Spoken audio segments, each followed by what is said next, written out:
Hello! This is the RPG Crawler, and it is time, once again, for another tabletop role-playing game product review.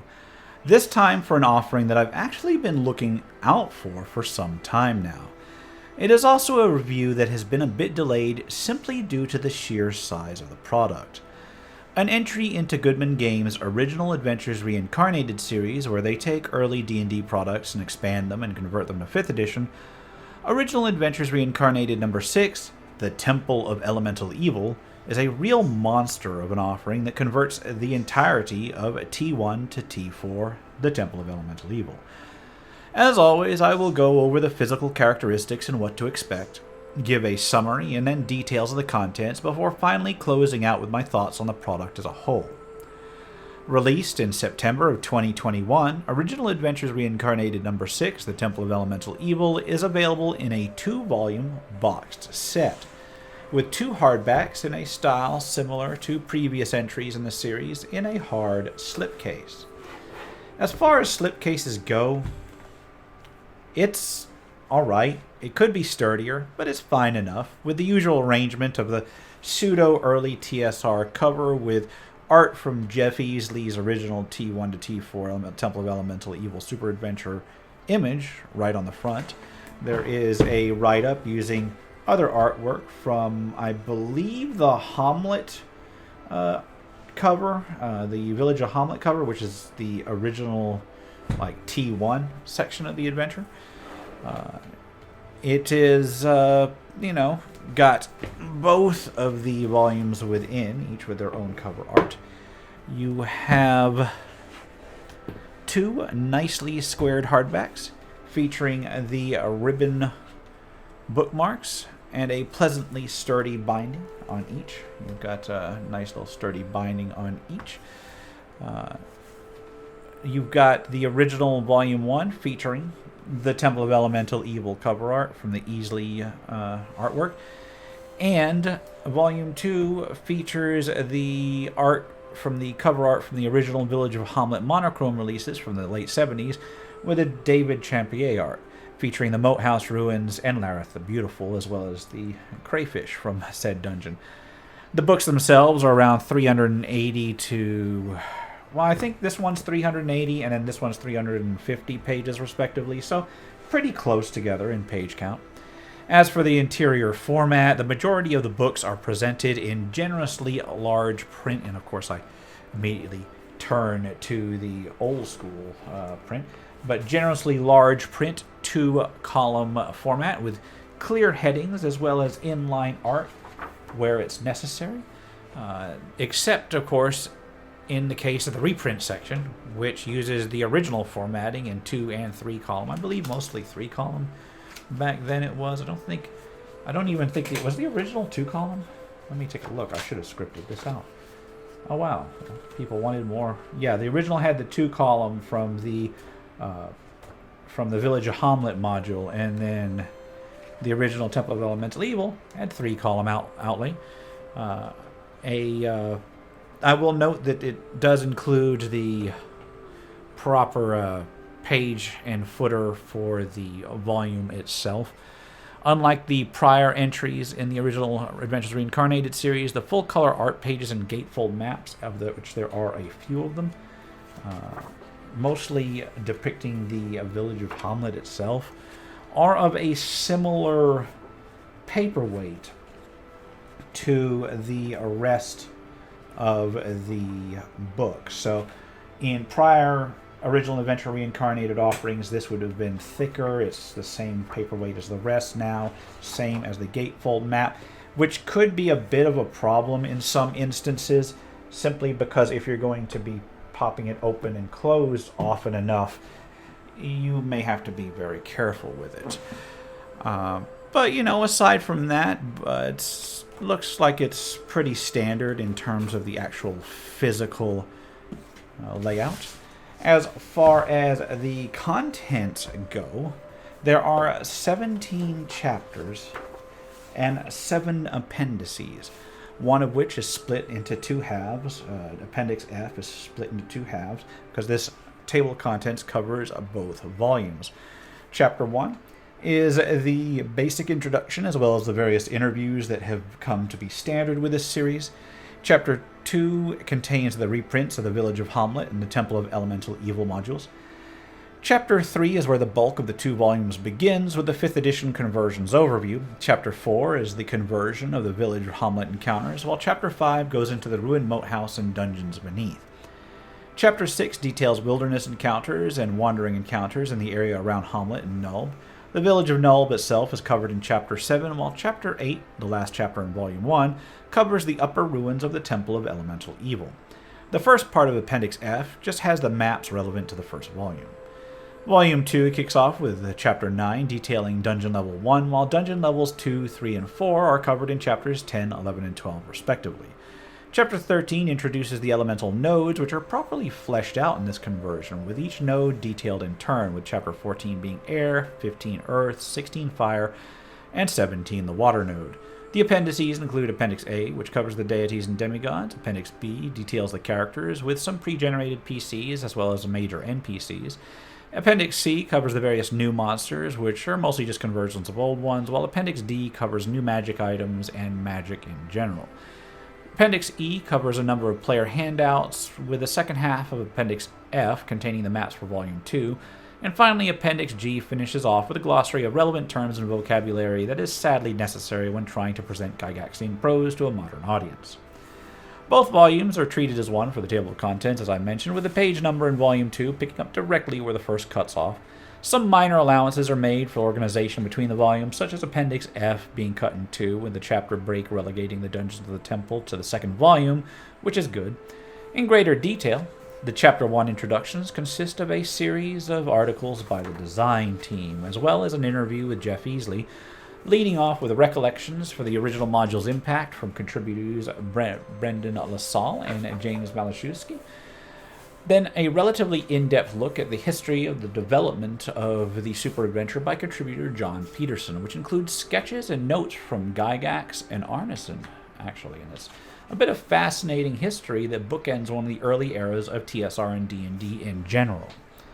This is followed by a somewhat less cohesive article from contributor Harley Stroh, which seemed almost as intent on plugging Stroh's adventure writing credits as discussing anything regarding the history of the module. Then Stephen Chenault's look at the module leaned more into the early history as a player with the Village of Hamlet module and his experience with the homebrew version of the Temple prior to the official release of the Temple module, while the chapter rounds out with an interview with legendary artist Jeff Easley by Chris Arneson. Chapter 2 covers the reprints of the original Temple of Elemental Evil publication and starts with an introduction that goes over the various printings and their history. As always, there is a list of various corrections, changes, and errors that were discovered during conversion that were, of course, left in on the reprints, but noted so you can identify them and handle them yourself. But due to the sheer length of time between the printing of the Village of Hamlet in 1979 and the full Temple of Elemental Evil module in 1985, and the fact that it actually went through a number of editors, this list of inconsistencies and apparent errors is rather extensive, so this chapter's introduction is well worth reviewing even for someone wishing to run the original as is. Amusingly enough, there are some scans of an original NPC from the days Chris Doyle, one of the conversion designers, ran the original, and, they're interesting for historical sake.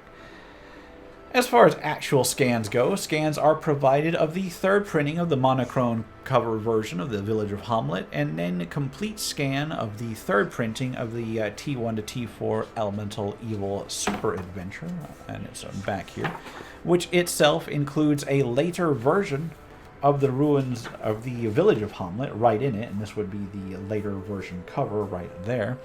I believe that's Jeff D. art. I'm not entirely sure about that. I'm pretty sure, though. As you can tell, that's the rear cover that you saw in the rear of the box.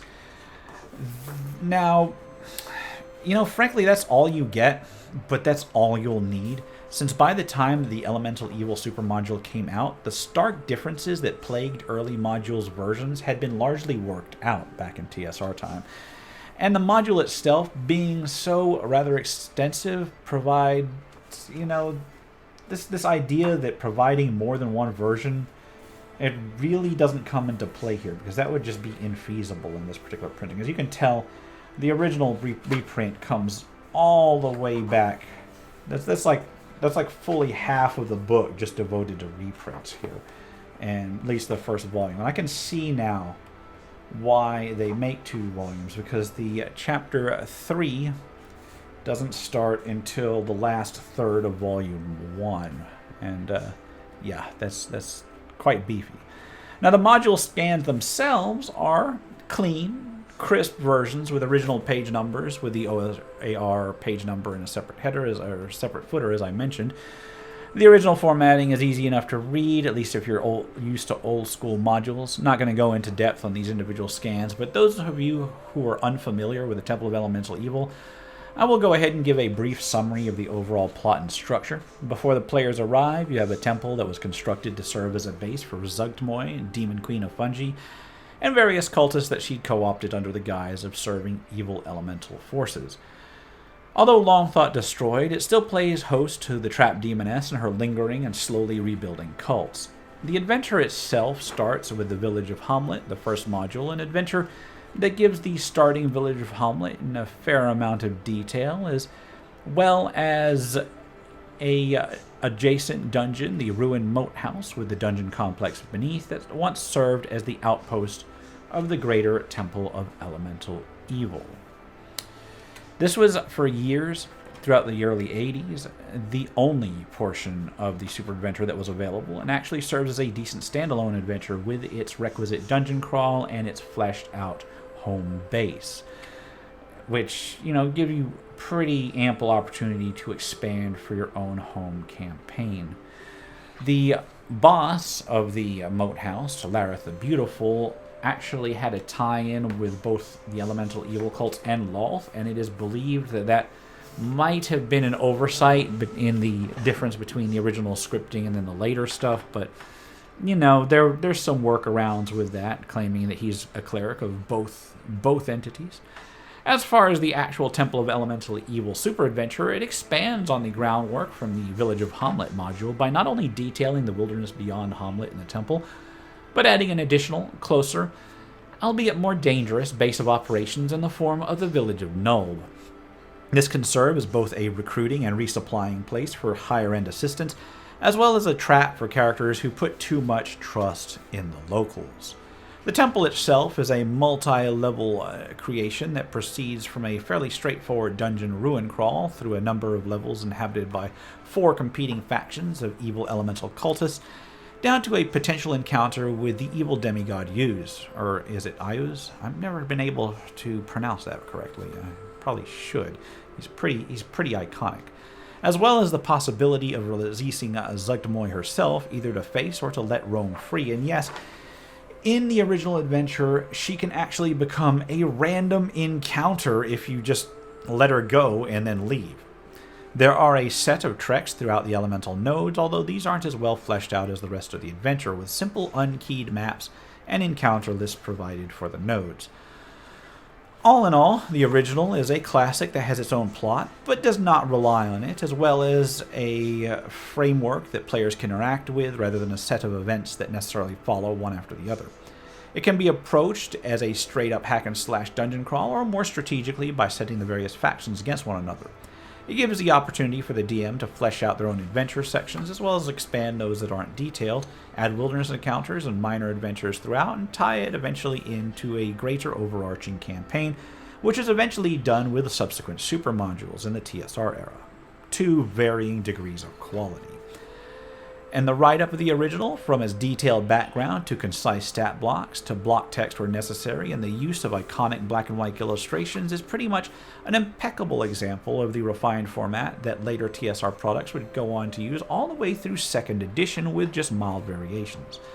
So knowing how iconic and well-designed, even with its errors and inconsistencies, the original actually was, let's look at the 5th edition conversion, starting with Chapter 3, the Overview. Like many prior original Adventures Reincarnated works, much of the verbiage is based directly on the original, with changes such as references to chapter numbers or more modern system specifics included when necessary. However, some additional information is given. After the basic rundown of the layout and just what this adventure is, there's a table of suggested character levels for each chapter/section for something that, honestly, you would never see this in an old school game, as well as a table of common abbreviations and a fleshed out notation on some differences between the original author's view and the new conversion. There's also a sidebar on the World of Greyhawk setting as it stood at the time of the original Adventures publication, taken from Gygax's mention of it in the original module. A section on designing level-appropriate challenges for modern characters included, again, something you would have never seen in the old school, as well as some notations on how you can adjust treasure for a more modern system, which tends to reward less treasure overall, since the conversion in its native state tries to keep true to the original on encounter numbers and treasure awarded, which in both instances are way more than players of a modern system will be used to. And remember that I mentioned that notation that they tried to remain true to the original, because I'll touch on that in my closing thoughts. The overview concludes with the player background that they may know regarding the temple and its history, as well as some adventure hooks, but there's also an initial combat encounter to get players involved on the way to Hamlet and motivate them with the idea that there are dangers out there that they need to deal with, as well as give them a potential lead to a temple spy if it's followed up on. Chapter 4 covers the village of Hamlet, and it does so very much in line with how the original module did, with introductory text and general features of the village. There is a table of random names, since the original village didn't have a number of NPCs within it named. This holds true in the conversion, although a few random additional villagers have been named, in addition to the handful of the original that were named, apparently bearing the names given to them in some of the contributors' original campaigns. A rumor table for Hamlet and its surroundings is given as well, to give players more information when starting out. Aside from the obvious statistical conversions, I didn't really notice a whole lot of additional material in the Hamlet section, although certain things like the Council of Hamlet are set aside in their own sidebar for emphasis, and these were basically stated as inline tables in the original, except the table formatting in the original was not really that stark, so it's pretty much easier to reference in this one. I will say that there's things like the men-at-arms, the Burnings Badgers are given in their own table rather than at the end.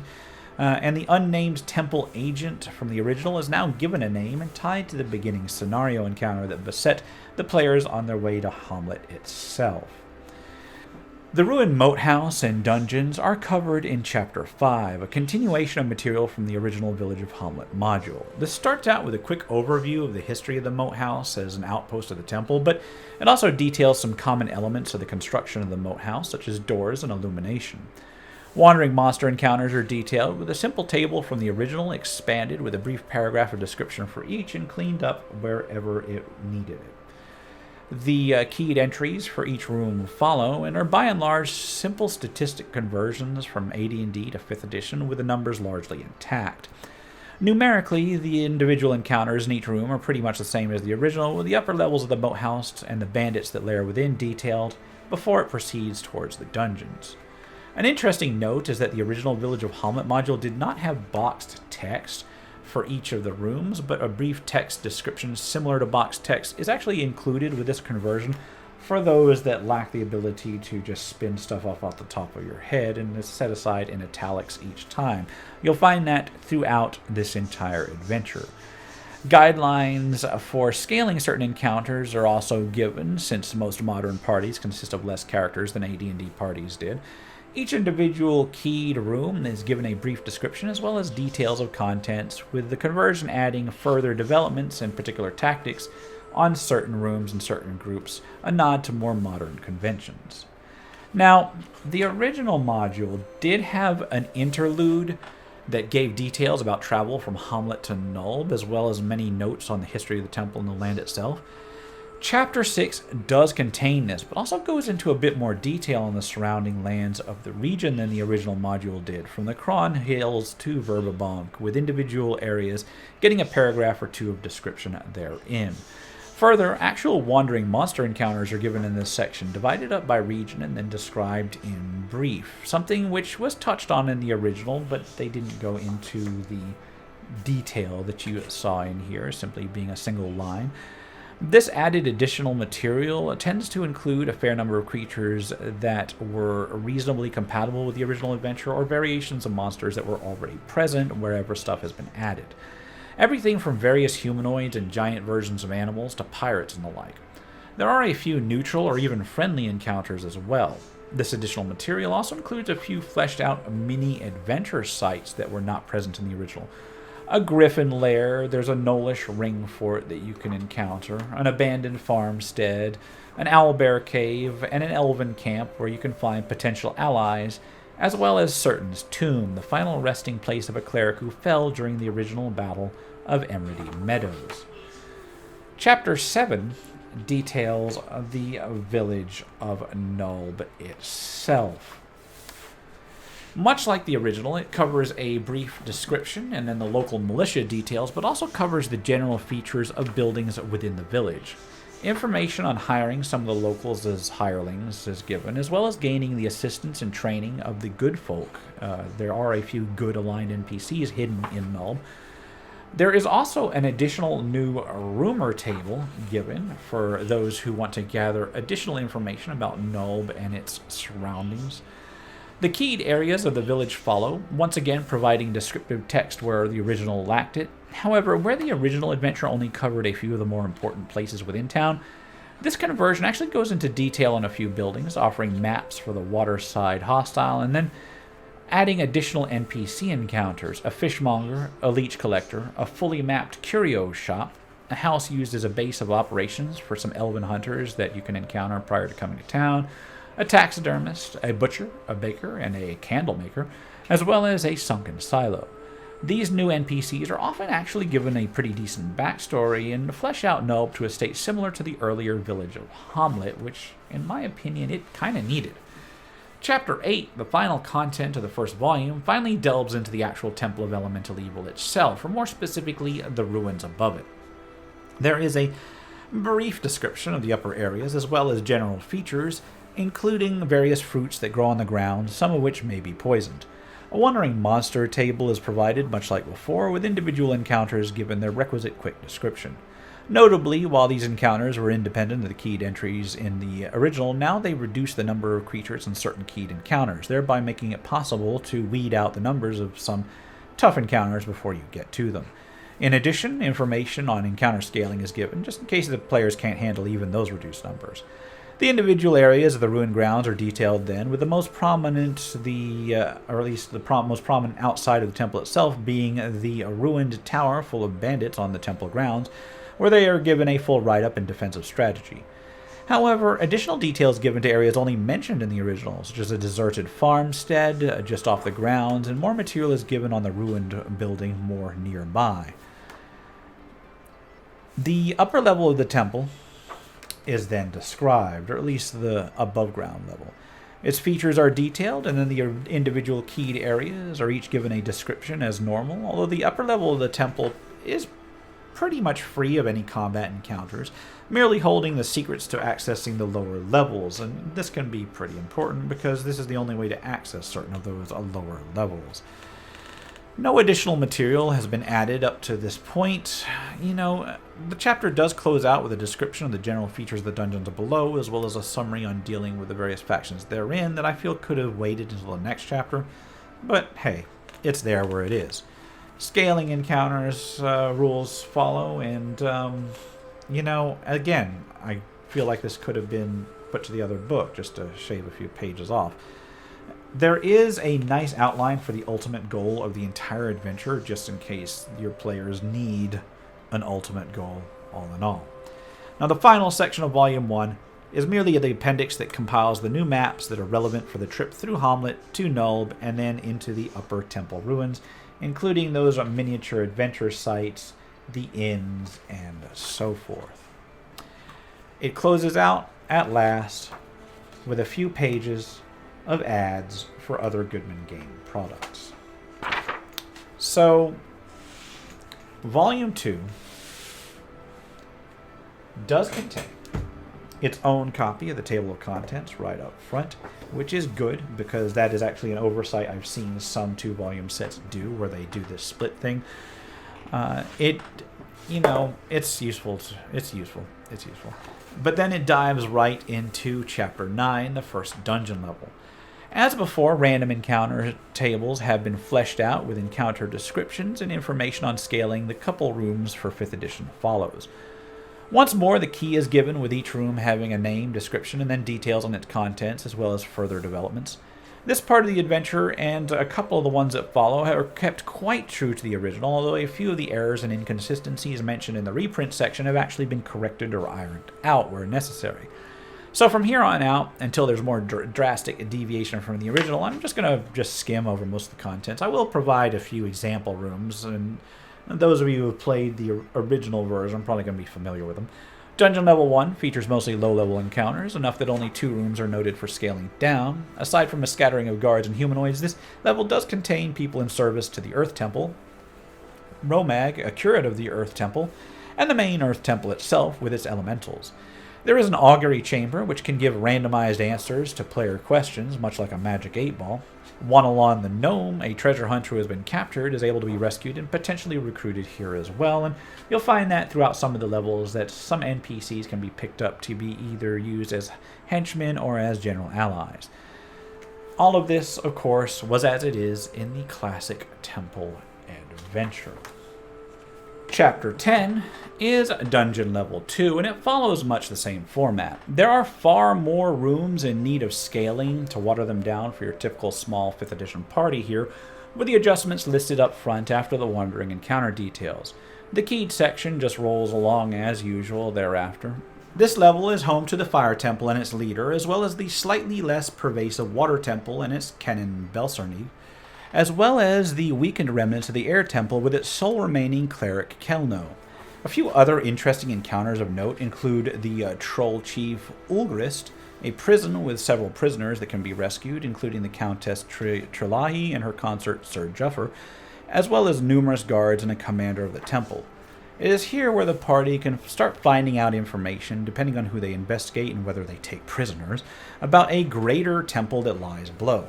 Again, nothing really, not much new over the original material, save for a slightly more elaboration on particular encounters and connections between them, which does help tie things together a little bit more tightly. Dungeon Level 3 is in Chapter 11, and by now I'm sure the summary is getting repetitive. Information on the level itself is up front, followed by wandering monster explanations. However, this level actually has a separate subsection separated from the main body of the area, which contains the throne in which Zugmoy herself is trapped. As such, that section is only accessible once certain things have been accomplished in the adventure. Encounters here on Dungeon Level 3 involve more powerful creatures, and yet only a few rooms are actually mentioned in the scaling section, testament to how 5th edition itself scales, with larger creatures actually not scaling up quite so much in 5th edition. Trolls, ettins, and other beefy creatures are common, with the notable encounter areas including a room of various statuary, a hill giant who has taken up refuge on the upper levels and is just enjoying bullying around the weaker creatures, a number of undead, an alchemical laboratory and its randomized contents, but also an enspelled Prince Thrommel, a paladin who has been shrouded to resemble a vampire, so that characters may accidentally slay him. And now I remember my Let's Play of Temple of Elemental Evil and realize that I killed him, I think. Oh well, he is involved with the quest for Fragrak, a enchanted sword, and may trade a sword more appropriate to the party for it if it is found. The assassin Smigmal and Falarinth the Mage are here with the Orb of Golden Death, the hidden artifact that unlocks so much of the temple, in their lair. The separated section containing the prison of Zugmoy has more minor, mostly fungus and slime-based encounters for the most part, but it follows because that is mostly meant to be a large set piece for the confrontation with Zugmoy herself. The Zugmoy encounter can itself vary in power levels depending on whether she has been unbound or had certain of her gates unbound, in which case she gets more and more abilities. Again, this was all in the original, although the adaptation of some of these encounters to 5th edition rules is kind of interesting on how they do it. Chapter 12 covers Dungeon Level 4, a somewhat smaller level comparatively, but with what may potentially be the most deadly possible encounter in the entire adventure, more so than even Zugmoy. As always, it starts with a brief description of its general features, although these are very brief considering it's only home to the Greater Temple and the features that are much the same as earlier levels. The wandering monsters are each given a paragraph of description, and there are 4 encounters that are recommended to be scaled for smaller 5th edition parties. Now, it may seem relatively small amount in that regard, but there's also less encounters overall in this level, so it ends up being a larger percentage of the overall level content. There's also information on Yuz and Zugmoy and Yuz and St. Cuthbert, since it's entirely possible to summon Yuz and potentially St. Cuthbert in this level. Those of you who have watched my Let's Play of the computer version of the Temple of Elemental Evil probably have an inkling of how that goes down. The information section on this level goes further, though, because elemental nodes are also linked here and may be accessed via gates, and a number of character actions can actually make life more difficult for the group. There's further discussions on the troops and sentries on this level, since they can move around and assist each other and are actually an organized kind of force, making for a fair amount of the level an exercise in tactical and strategic combat if the alert goes up. The level's key then follows, and as usual, each room is given a brief description and then details on what lies within. There's a number of high-end named NPC villains down here, including the upper echelon of the Greater Temple, Barkanar and Degum and the Lord Wizard Shenshok, emissary of Zugmoy, as well as Supreme Commander Hedrak, emissary of Yuz. Portal entries to the 4 elemental nodes are accessible from this floor, and there is a grand chamber where the greed of the characters has a chance to draw the attention of Yuz himself, who can then basically show up to personally kick the character's butt. And notably, the Book of Vile Darkness was originally in this area, and it used to not be an artifact, but now it is, but they went ahead and left it as an artifact for the 5th edition conversion. Chapter 13 introduces the Nodes of Elemental Evil, which is where some things have been drastically fleshed out from the original module. Much like in the original module, the nodes are given an introduction, rules for transportation between them, and then rules for survival thereon. Modifications to magic and spells follow, although of course these spells are given in their 5th edition list. A table for random magical items is in here, much as in the original, although this is mostly for if the given items aren't up to your liking, since unlike the original, the nodes are actually properly keyed and itemized. There are various node residents, including a number of random encounters described as before, but there are also a number of NPCs of various origins that you can encounter while wandering around in any of the nodes. These are all detailed in this chapter, but more appropriately statted out in the appendices. Where the original adventure merely gave an outline with a description and a number of brief area notes for each of the nodes, in this conversion, each node gets its own chapter. They use the same maps as the original, although a little bit better detailed in some instances, with each one, properly laid out. Chapter 14 covers the air node, detailing the physical features of the node in question before covering random residents specific to the node itself, each of which contains a description. But then, in the key, each area of the node is given a proper full description, with some areas having encounter-specific details that were not present in the original, adding in a number of traps and minor puzzles that are in line with what may have been encountered in the adventure so far, just tuned for that elemental plane. The encounters in the keyed area are the same creatures that were listed in the brief area notes of the original adventure, with specific residents distributed appropriately if they weren't specifically placed before.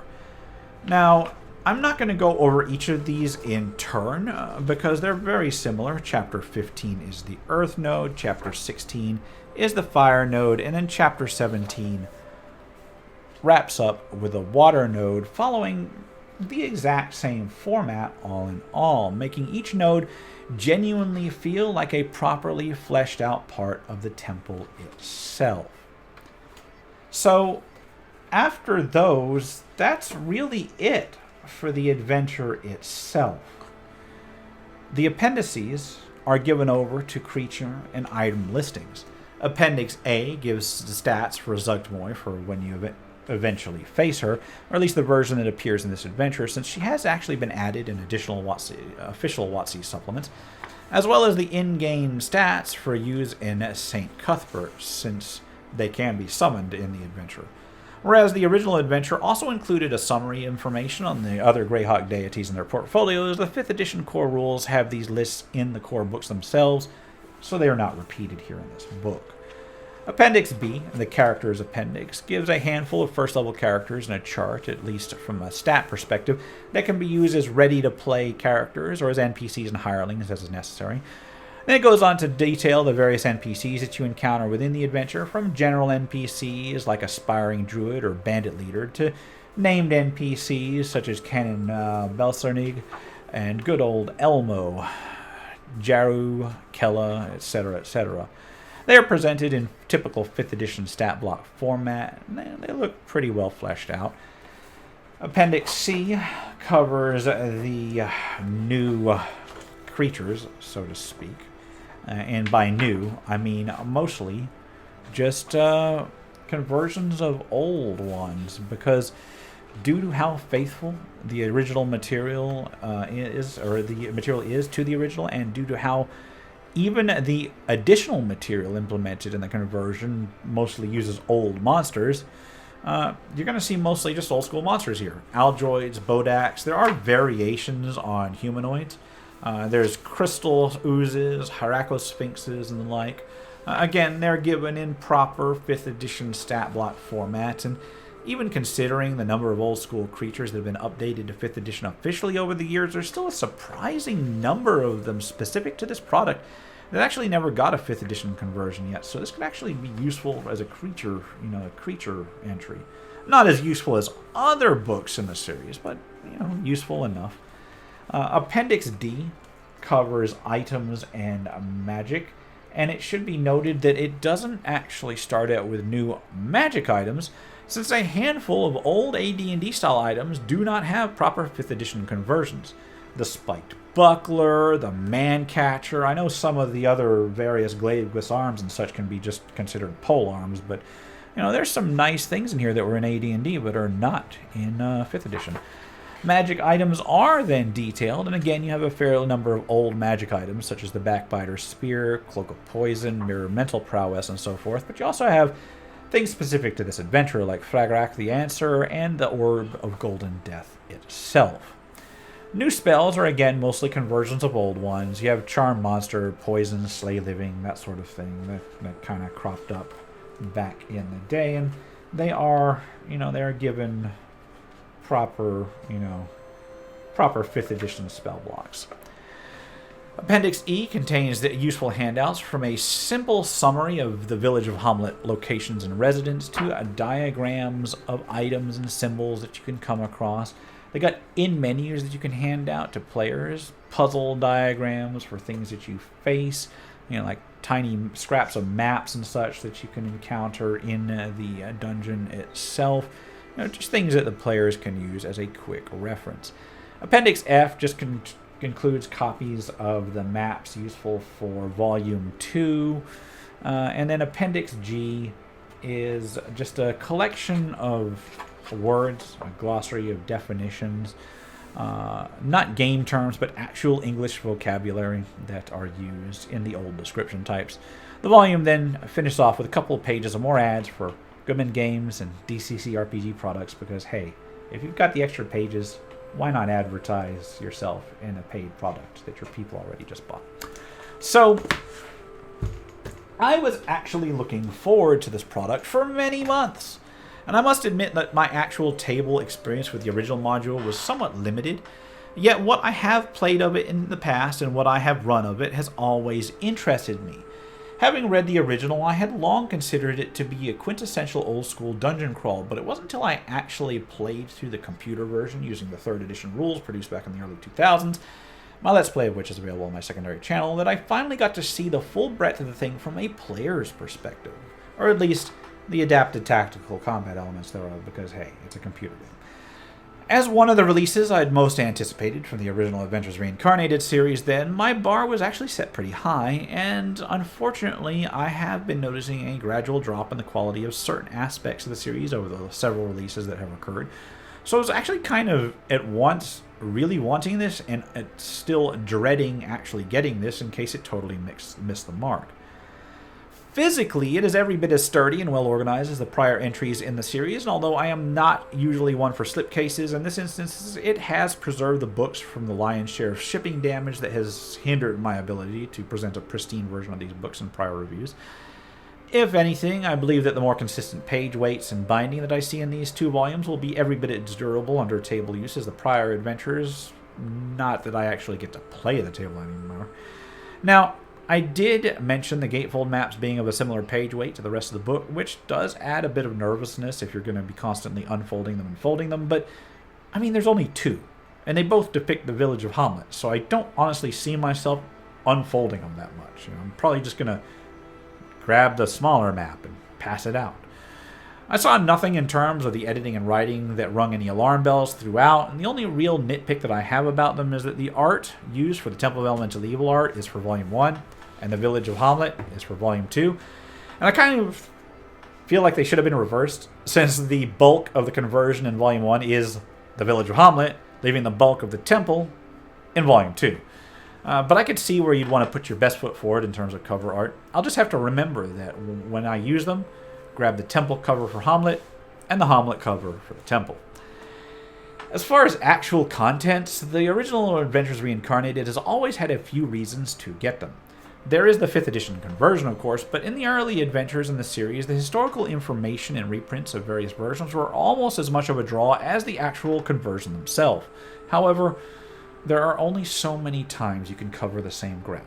And as I mentioned, as time goes on, TSR's production became more consistent back in the day, so later adventures had less and less variation between printing compared to the early days. As a result, this front material for the original Adventures Reincarnated series has taken more and more of a backseat to the actual conversion itself. Some may say that's a good thing. Take that as you will. Temple of Elemental Evil continues that trend, just straight up. For the most part, I found that most of the essays provided this time were a variation of nostalgic and heartwarming, with one notable exception, but only a few were pretty informative. Unfortunately, this is largely because as time rolls on, fewer and fewer of the people actually involved with the early adventures are actually still around.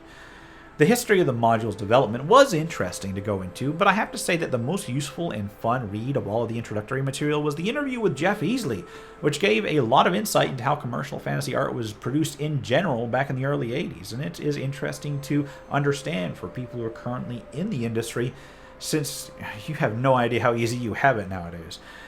The existence of a print-on-demand version of the original Temple of Elemental Evil means that the included reprint here, while clear and very easy to use, is not the most cost-efficient way of obtaining the original module for table use nowadays.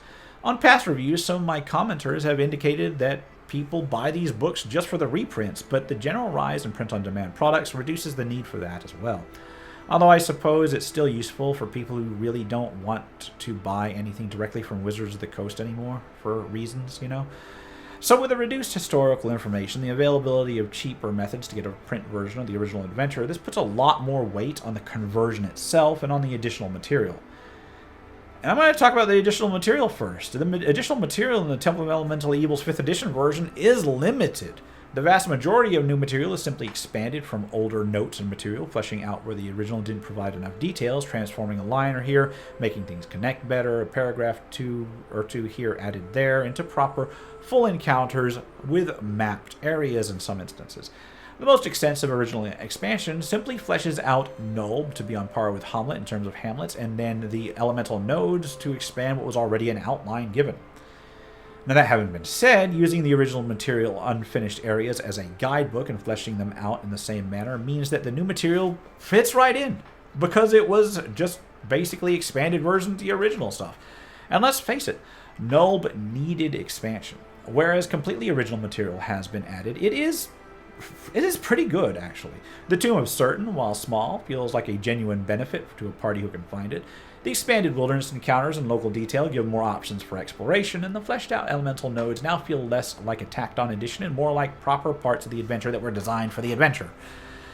It all fits in very seamlessly, which is more than I can say about some of the material added in previous original Adventures Reincarnated books, as much as I love them.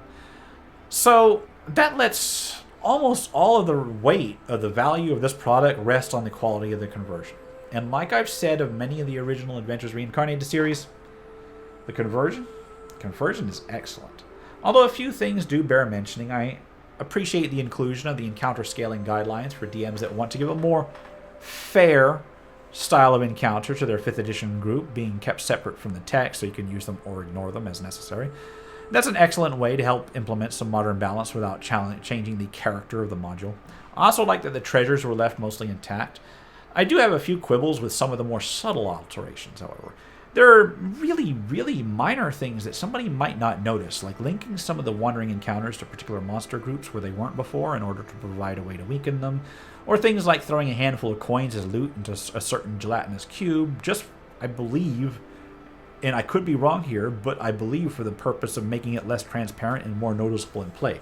Otherwise, why throw it a handful of coins? There are little tweaks like that go unstated, but make the encounters a shade easier by their presence. But again, those are just nitpicks. I can't really fault the designers for doing it, largely because I understand that most 5th edition groups don't run around with 6 to 8 characters in them like I often have in my player's field. If anything, I admire the elegance and thought that went into these changes, since fine-tuning the balance from an older adventure to a more modern system can be fraught with perils. And as usual, the team at Goodman Games has done a great job doing it without completely ruining the adventure. So yeah, overall the mechanical conversion is excellent, and it will allow easy running of the campaign from 1st to 7th level, as it says on the box, and I would suggest even a bit further if the party decides for a clean sweep of the temple. And if you're looking for a way to play the Temple of Elemental Evil with a modern rule set, this is the definitive way to go. You will not go wrong, and it will be well worth the money, even if it is a little more pricey than some official 1 to 10 level campaign book. I gotta be honest, I would prefer these over the official release, like day in, day out. And it's all in a beautiful, durable package. In that regard, it is a fine entry into the original Adventures Reincarnated series. If you're looking for something like the early entries in terms of historical and scholarly material, you'll be a bit disappointed, but I get the feeling that the number of people that like that stuff like I do is probably a little bit on the limited scale, so I can understand why. If you're going to let something go, let that go. But overall, yeah, I consider this well worth the money that I spent on it, and I'm looking forward to getting a group together to run it as soon as my schedule allows. I don't know if this series is continuing, but I can't wait to see if it does. It's nice to see some designers respecting and caring about the classic adventures and original material, even if the company that technically owns the game doesn't anymore. And on that note, I'm going to wrap it up here. This has been the RPG Crawler with my review of Original Adventures Reincarnated, the Temple of Elemental Evil. As always, I'll put a link to where you can pick it up below. If you like what you've seen, remember to leave a like, comment if you got any feedback, and subscribe for more RPG content, both tabletop and computer. Until next time, take care and goodbye. And if you are still watching, I would like to take the opportunity to thank my supporters, the top tiers of which are listed on the screen, without whose support I would not have been able to offer the variety of content that I have on this channel throughout the years. If you're feeling particularly generous and would like to join them, you can support the channel. There are a variety of options to do so. I have a Patreon, a Subscribe Star, as well as channel memberships enabled. If you are not in a position to contribute, simply leaving a like, a comment, or sharing my videos are all wonderful ways to help the channel grow without spending a dime, and are all greatly appreciated.